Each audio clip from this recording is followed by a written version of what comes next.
તો બોલો છો.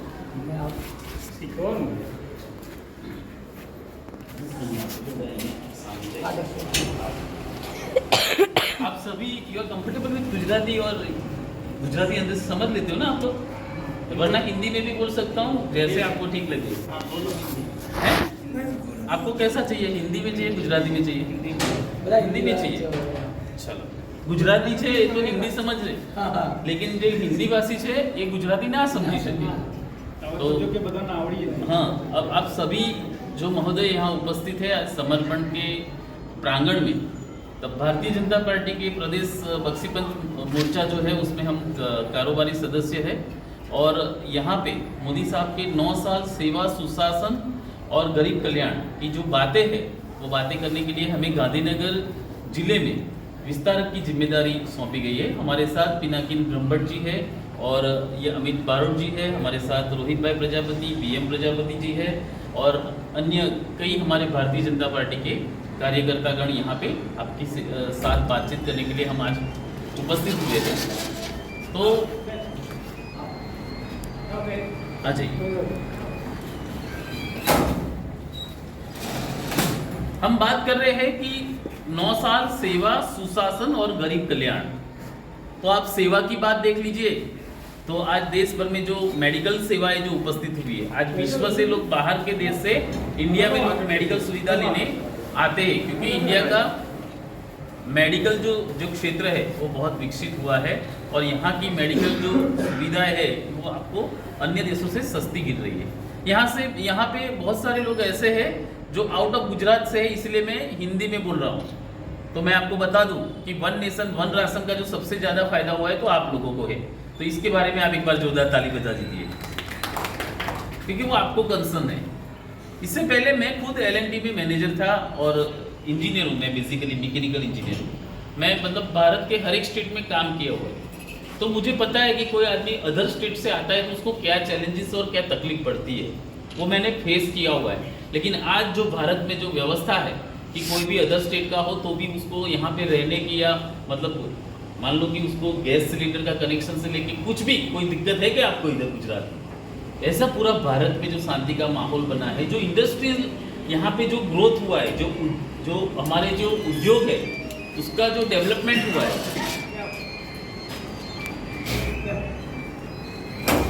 आपको बताना चाहूँगा कि जब नरेंद्र मोदी जी सीएम थे यहाँ पे, तो उन्होंने ऐसा सोचा कि स्टेट को डेवलप करना है तो कैसे करेंगे, देश में अगर हमें इकोनॉमी प्लस करनी है गुजरात में तो कैसे करेंगे. तो उन्होंने कॉन्सेप्ट सोचा कि क्यों ना वाइब्रेंट गुजरात जैसे समिट का आयोजन किया जाए. तो उस समय से जो NRI इन्वेस्टमेंट लाना था, तो जब उस समय कांग्रेस सरकार थी और क्या तिकड़म चलाया, मोदी जी को वहां से वीजा देने से इनकार किया गया. मोदी जी ने यहाँ से ऑनलाइन वहाँ पे कॉन्फ्रेंस की और यहाँ पे गुजरात में देश का सबसे ज़्यादा इन्वेस्टमेंट आया सर. और वाइब्रेंट गुजरात है इसलिए हम लोग आप सबके दर्शन कर रहे हैं, वरना आप लोग वहाँ पे किसी और कंपनी में काम करते होंगे. और गुजरात की जो तरक्की है, गुजरात का जो विकास है उसमें मैं मानता हूँ, क्योंकि हम सानिध्य में रहते हैं. वहाँ पे भी अदर स्टेट से बहुत सारे हमारे भाई लोग हैं, वो सब लोग वहाँ से पढ़े लिखे हैं, एक्सपीरियंस है और गुजरात की कंपनियों में आके काम करते. अल्टीमेटली कई लोग शायद हमको देखो जो तोड़ने वाले होते हैं ना, वो हमेशा नेगेटिव होते हैं. वो सोचते हैं वो बाहर वाले आके इधर नौकरी ले रहे. लेकिन मैं इनको कहना चाहता हूँ कि ये कंपनी में नौकरी करते हैं, कंपनी का प्रोडक्शन बढ़ता है, इसलिए सेल्स होता है और सेल्स में से GST मिलता है. वो GST गुजरात के डेवलपमेंट में खर्च होता है. तो हर एक का योगदान रहता है देश में और समग्र देश में. नरेंद्र मोदी जी की जैसे योजनाओं की भाई साहब ने बात की, लेकिन मैं कुछ शुरुआत से बात करता हूँ 2014 के पहले से. ये कांग्रेस वाले बोलते थे कि हमारे चीन वालों ने जो जगह हमारी कब्जा कर लिया था वो हम आज तक नहीं ले पाए थे. कांग्रेस के शासन में ये सब हुआ था.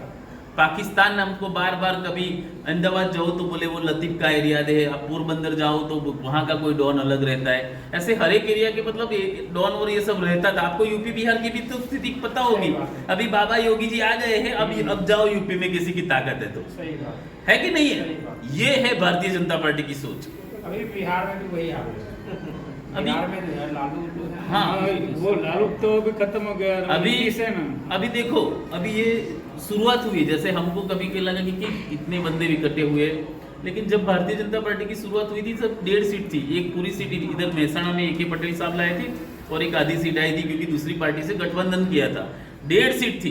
तब अटल बिहारी वाजपेयी जी ने अपने जो सिद्धांत थे, एथिक्स थे पार्टी के, राष्ट्र भावना थी, उसके साथ कॉम्प्रोमाइज नहीं किया। सत्ता गई तो गई, लेकिन उन्हें बोला था कि हमारी भाजपा का सूर्य फिर खिलेगा, कमल फिर खिलेगा और हम सत्ता में आएंगे। और आज भारतीय जनता पार्टी विश्व की सबसे बड़ी पार्टी है। हम ऐसी पार्टी के सदस्य, हम इस पार्टी की बात सुनने पे इकट्ठे हुए जो पार्टी पूरे विश्व की सबसे बड़ी पार्टी है। जो अमेरिका नरेंद्र मोदी जी को वीजा देने से मना कर रहा था, आज वहां 10 दिन से तैयारी चालू हो रही है कि भारत से नरेंद्र मोदी आ रहा है, दुनिया का बाप आ रहा है। उसको खुश रखना पड़ेगा। ये ताकत आप सभी ने दी है, भारतीय जनता पार्टी के सभी सदस्य, कार्यकर्ता और राष्ट्रवादी सोच वाले नागरिकों ने दी है। आप सब तो स्मार्ट लोग हो। मुझे आपके अंदर बहुत सारी अपॉर्चुनिटी इसलिए दिख रही है कि आप किसी कंपनी में मैनेजर हो, इंजीनियर हो, सुपरवाइजर हो, तो आपके अंडर में 25-50 लोग होंगे। कुछ लोग बोलते हैं कि राजभा अच्छा बोलता है, लेकिन मैं सिंटेक्स में काम करता था, इधर गौतम प्रजापति मेरे साथ था। सर, मैं न्यूज़पेपर पढ़ता था और उसमें जो अच्छी बातें होती थी, पॉजिटिव खबर, प्रजापति साहब, वो लेबर लोग जब खाना खाने बैठ के खाना खाने के बाद फ्री रहते थे, तब मैं वहां नेतागिरी करता था। लेकिन मुझे अच्छा था कि अच्छा मैं ग्रास्पिंग करूं और अच्छा डिलीवर करूं किसी को। अभी गलवान की बात करें तो चाइना ने कभी गलवान घाटी पे अपने सैन्य रख दिए थे, आपको पता होगा। तो उनको ऐसा था कि भारत कुछ नहीं करेगा, लेकिन भारत ने जवाब दिया। कैसे दिया वो मैं आपको बताऊं कि भारत में जो वैक्सीन बनती है इधर, मतलब मैक्सिमम जो दवाइयां बनती थी उसमें से 55 मेडिसिन ऐसी थी कि इसका जो रॉ मटेरियल था ना, वो चाइना से आता। तो चाइना को ऐसा था कि अगर भारत ज्यादा कुछ करेगा तो हम वो सप्लाई बंद कर देंगे। हमारे जो मनसुख मांडविया जी है, उनका और नरेंद्र मोदी जी का डिस्कशन हुआ। तो मोदी साहब ने कहा कि मांडविया जी क्या हो सकता है, हम बना सकते हैं। तो मांडविया जी ने सभी फार्मा कंपनियों के जो बड़े बड़े लोग थे उनसे साथ बैठक किया, चर्चा विमर्श किया। तो उन्होंने बताया कि हमें थोड़ा बहुत इधर सिस्टम में कुछ हमको थोड़ा फ्लेक्सिबिलिटी मिले तो हम ये कर सकते हैं, और थोड़ा हमको खर्चा बहुत पड़ रहा है, प्रोडक्शन कॉस्ट हमारी ज़्यादा आ रही है। तो बोले उसके लिए बाकी का खर्चा भारत सरकार उठा लेगी, लेकिन आप ये कीजिए। और सर, हमने खुद ने वो मेडिसिन के लिए जो एपीआई और जो इनिशिएटिव जो भी रॉ मटेरियल लगता था वो सब भारत में डेवलप होने लगा। मोदी चाइना वाला समझ गया कि ये कांग्रेस नहीं है, ये मोदी है, ये शांत नहीं बैठेगा। उसकी दवाई बंद करने की सोची, उससे पहले उसने खुद बनाना शुरू कर दिया रॉ मटेरियल। ये हम पे चढ़ाई करेगा, आक्रमण करेगा, अपने आप वापस चले गए। ये है मोदी साहब की ताकत। साहब, हमारे सबके आराध्य देव भगवान श्री राम, तो कितने सालों से कांग्रेस ने उनको टेंट में रखा था। वो जो राहुल खान है वो ऐसा बोल रहा था कि इसका अस्तित्व नहीं है राम जी का, कन्वर्टेड गांधी है, he is not a pure Gandhi, he is converted Gandy. उसके जो पुरखों की जो सरनेम थी गैंडी थी, वहां से वो गांधी कर रहा है क्योंकि वो उसको भी गांधी ब्रांड का यूज करना है। कहा महात्मा गांधी। और ये 55 साल से अभी भी न्यूज में ऐसा रहा है कि अब गांधी जी, राजीव गांधी कहीं, ये राहुल गांधी कहीं बाहर जाके जब स्पीच देते हैं कोई यूनिवर्सिटी में, और वहां जाके फिर उनके कांग्रेस वाले ऐसा स्टेटमेंट देते हैं कि अभी राहुल गांधी मैच्योर हो गए हैं। 55 साल तक वो आदमी मैच्योर ही हो रहा है, कब मैच्योर होगा वो, और देश का क्या करेगा। ऐसे लोगों से बनी हुई पार्टी है, एक तरफ राष्ट्रवाद से भरी हुई पार्टी है, एक तरफ ऐसी पार्टी है कि चाय वाला यहाँ पीएम बन सकता है, और एक तरफ ऐसी पार्टी है कि आपके अंदर कितनी भी लायकात हो, कुछ भी हो, वहां गांधी परिवार के अलावा किसी के लिए रास्ता खुला नहीं है। अगर मनमोहन सिंह जैसे हो तो चलेगा कि जो कभी बोल ना सके, बाकी बोलने वाला और दिमाग चलाने वालों की वहां जगह नहीं है। कांग्रेस में से कई नेतागण जो आए हैं भाजपा में, वो लोगों ने इतना ट्रिमेंडस काम किया। अभी हमारे भाई ने बताया कि जो रशिया और यूक्रेन के युद्ध के दरमियान, तो राजस्थान कांग्रेस में से जो बंदा हमारे यहाँ आया था, वही नेता वहाँ गए थे युद्ध के बीच में, और यूक्रेन से अपने जो भी बंदे थे, भारतीय बंदे थे, स्टूडेंट्स थे, उनको लेके आए। ये ताकत है भारतीय जनता पार्टी की। हम गुजरात के बाहर जब जाते थे, मेरी जॉब के मतलब पार्ट ऑफ माई जॉब, मैं गुजरात के बाहर जाता था, तो वहाँ रास्ते हमें अच्छे गुजरात जैसे नहीं दिखते थे, और लोग मुझे बात कर रहे थे वहाँ पे कि भाई यार, तुम्हारे गुजरात में तो सड़क जोरदार है। और वही लोग बोलते थे कि गुजरात जैसा पूरा भारत होना चाहिए, मतलब आप लोगों ने बोला था, और इसके वजह से नरेंद्र मोदी जी आज पूरे भारत का नेतृत्व कर रहे हैं। आज सैन्य की बात करें तो विश्व के अंदर हमारी 3rd नंबर की आर्मी, आपको बता दूं, और हमारी इकोनॉमी की बात करें तो 5 ट्रिलियन इकोनॉमी हमने टच कर दी है। विश्व की सबसे बड़ी इकोनॉमी बनने में अभी ज्यादा टाइम नहीं लगेगा। 2047 में हम विश्व गुरु होंगे। India will be number 1 country in the world. सब लोग आप लोगों की मेहनत से, हर एक चीज, हर एक नागरिक, हर एक व्यक्ति का कुछ न कुछ इनपुट होता है, तब जाके देश महान बनता है। आज तक हमें हमारी विरासती पता नहीं थी। इंडिया की बात करें तो कोई जगह भी कोई न्यूज चैनल में या कोई फिल्म में कोई डॉक्यूमेंट्री भी बताए तो पहले वो झोपड़पट्टी में जाते थे, पहले गंदगी दिखाते थे, पहले भूखमरा दिखाते थे। आज इंडिया को सब गौरव से देख रहे हैं, प्राइड से देख रहे हैं। आज विश्व के बड़े बड़े लोग हिंदू सनातन धर्म अपना रहे, को पता है, सेलिब्रिटी वैन डीजल और ये सब सनातन धर्म की तरफ अट्रैक्ट हो रहे हैं। विश्व के अंदर राष्ट्र भावना तो जगी रही है, लेकिन विश्व के अंदर सनातन धर्म के प्रति जो रिस्पेक्ट आ रही है, आपने देखा कि हमारी जो नई संसद भवन बना तो उसमें भी सेंगोल जो अपना जो प्रतीक है हिंदुत्व का, वो प्रतीक वहां पे रखा गया, जिसे हम राजदंड कहते थे, जिसको एक छोटे से म्यूजियम में कोने में पहले रखा गया था। ये जो सोच है, ये जो राष्ट्र भावना है, ये सनातनी जो विचारधारा है, उसका कोई मेन आधार है तो भारतीय जनता पार्टी, सम्माननीय नरेंद्र मोदी जी। और हम तो इतने खुशकिस्मत है कि जो नरेंद्र मोदी जी के साथ कंधे से कंधा मिला के जो चलते हैं, वैसे अमित शाह साहब, हम उनके लोकसभा क्षेत्र से बिलोंग करते हैं और वो देश के केंद्रीय गृह मंत्री है साहब। सो वी आर वेरी, हम प्राउड पीपल है। हम ऐसी जगह पे है। बोले कहां से हो? अरे वो अमित शाह जी के लोकसभा क्षेत्र से हम कह सकते हैं ना, ये जगह पे हम है। और यहाँ पे उद्योग तो ठीक है। सबसे पहले तो आपको ये भी बता दूं कि यहाँ पे जो ग्रहण लगा था कलोल में कांग्रेस का, तो आप सभी के प्रयत्नों से और आप सबके वोट से, समर्थन से वो ग्रहण हटा और कलोल में कमल खिला। इसलिए आप सबको राजभा ठाकुर वंदन करके बधाई देता हूं। क्योंकि थोड़ा तकलीफ वाला था, लेकिन फिर हम भी डट गए, क्योंकि लड़ना तो है ही है, क्योंकि विकास तो अपनाना ही है। ये भारतीय जनता पार्टी, सम्माननीय नरेंद्र मोदी जी और अमित शाह साहब, ये दोनों ने जो जोड़ी है ना, उससे पूरी दुनिया डरती है। लोकसभा की जो 26 सीट्स है गुजरात में, तो 2014 की बात कर लो, 2019 की बात कर लो, आपने 26 में से 26 यहाँ से मिली है। इसके लिए आपको सैल्यूट करता हूँ। और इस बार भी मिलेगी, लेकिन हमारे पास चैलेंज ये है कि हमें 5 लाख से ज़्यादा वोट की लीड के साथ जीतना है। आप समझ रहे हो ना, 5 लाख से ज़्यादा वोट की लीड के साथ हमें जीतना है। कांग्रेस तो अपने आप सिकुड़ रही है, लेकिन हमको मजबूत होते रहना है, क्योंकि दुश्मन को कभी कमजोर नहीं समझना है। आप लोगों के रिलेशन में जो लगती है, आपको कंसर्न करती है, ऐसी बहुत सारी योजनाएं हैं। आप जो इंडस्ट्रियल डेवलपमेंट नहीं होता तो आप लोग इधर नहीं होते। जो हमारे आउट ऑफ गुजरात के जो भाई यहाँ पे बैठे हैं, उनके लिए कह रहा हूँ। तो मेरे ख्याल से जहाँ से रोटी मिलती है ना, उसको हमें रिस्पेक्ट करते हैं। मैं आज भी जिस क्षेत्र से काम किया है वो स्टेट में जाता हूँ, और कहीं रास्ते में वो मेरी साइट आ जाती है सोलार की या प्री फैब्रिकेटेड बिल्डिंग की, प्री इंजीनियर बिल्डिंग, तो मैं आज भी वो धरती को अपने इधर फॉरवर्ड पे लगाता हूँ, क्योंकि वहाँ से मैंने रोटी खाई है। तो आप लोगों को यहाँ पे जो सेटल हो, वो भी नरेंद्र मोदी जी की उदार औद्योगिकरण की जो नीति थी, उसका परिणाम है।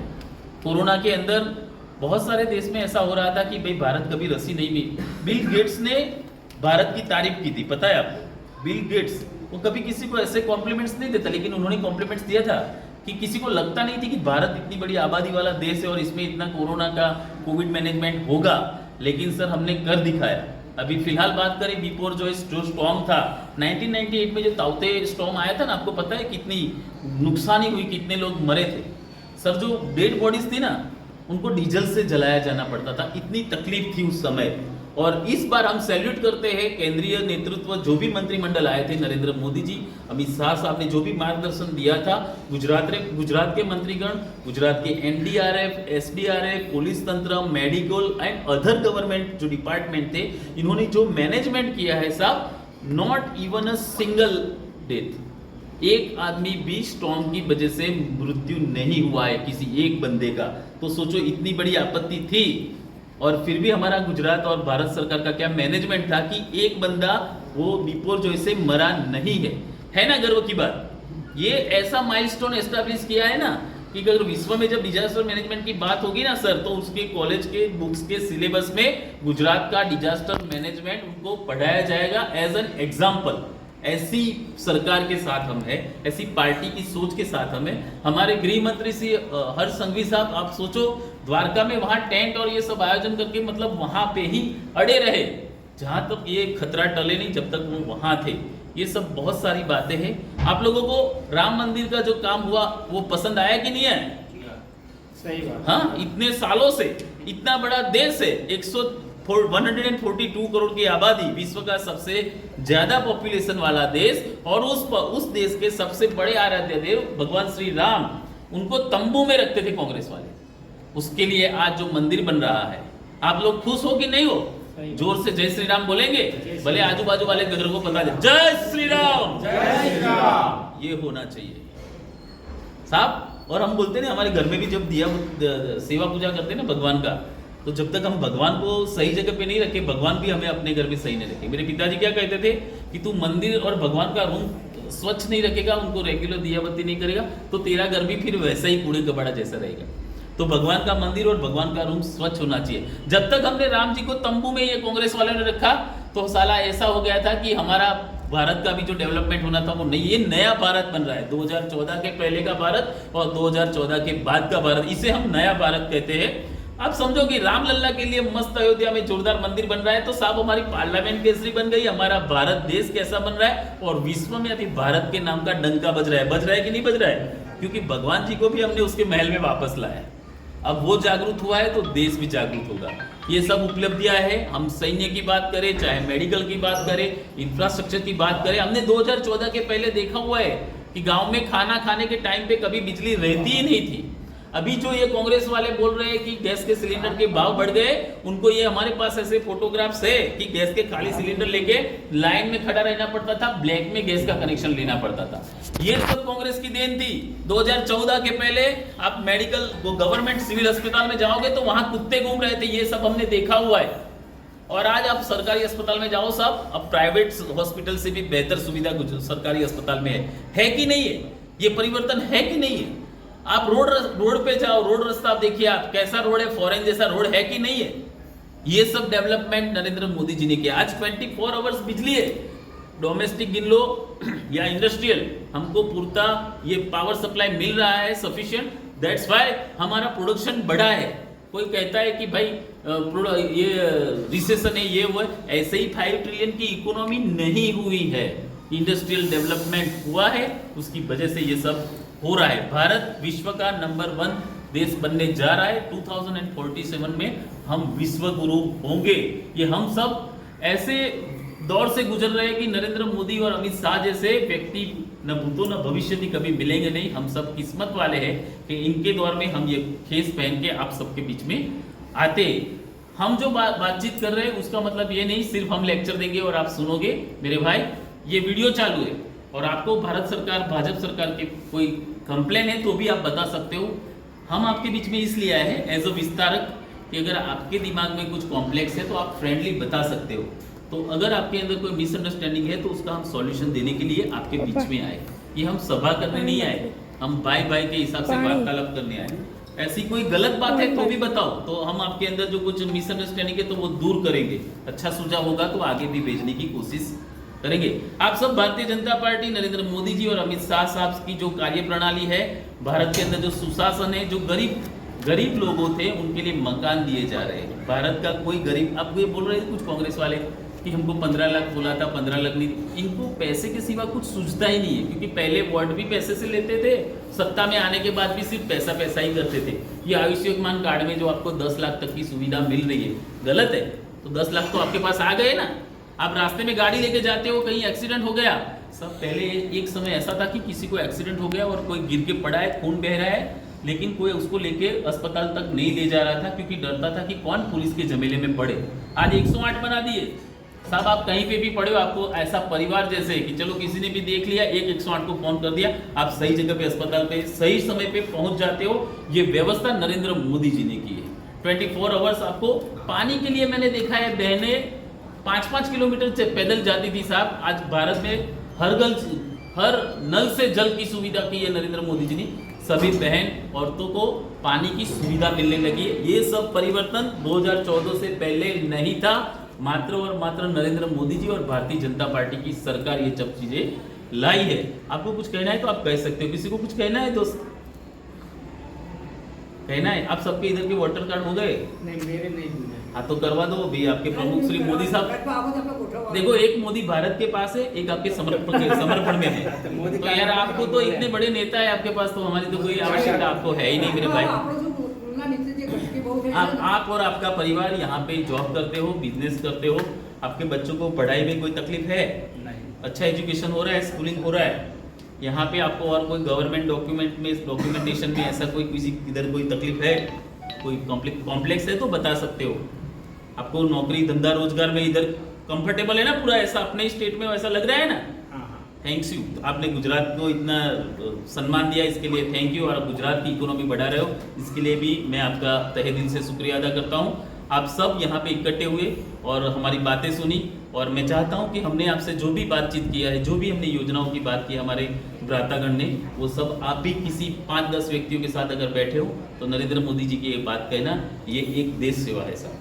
हमने अंग्रेजों से आज़ादी ली है ना, उसमें तो आपको आप अगर गूगल में कभी सर्च करना कि उस समय भारत की क्या स्थिति थी और कांग्रेस वालों ने इतने सालों में भारत की क्या हालत बना के रख दी थी, और आज जो नया भारत है, आज अगर किसी को बता दें कि इंडियन, तो अंग्रेज हो चाहे फ्रांस हो, ब्रिटेन हो, जापान हो, कोई भी बड़ा देश हो साहब, उसको रिस्पेक्ट से देखना पड़ता है कि ही इज फ्रॉम इंडिया। ये सब उपलब्धियां हमारी मिली जो है, ये उपलब्धियां आप किसी और के साथ भी शेयर करना, ये भी एक देश सेवा है। जरूरी नहीं कि भाजपा का खेस पहन लिया और प्रचार में सभा में गए तभी देश सेवा हो सकती है। देश की सही चीजें, सही उपलब्धियां अगर 5 लोगों को आप बताते हो तो साहब ये भी देश सेवा है। यही अपेक्षा आप सबके साथ रखता हूँ। भारत माता की, भारत माता की, वंदे, वंदे।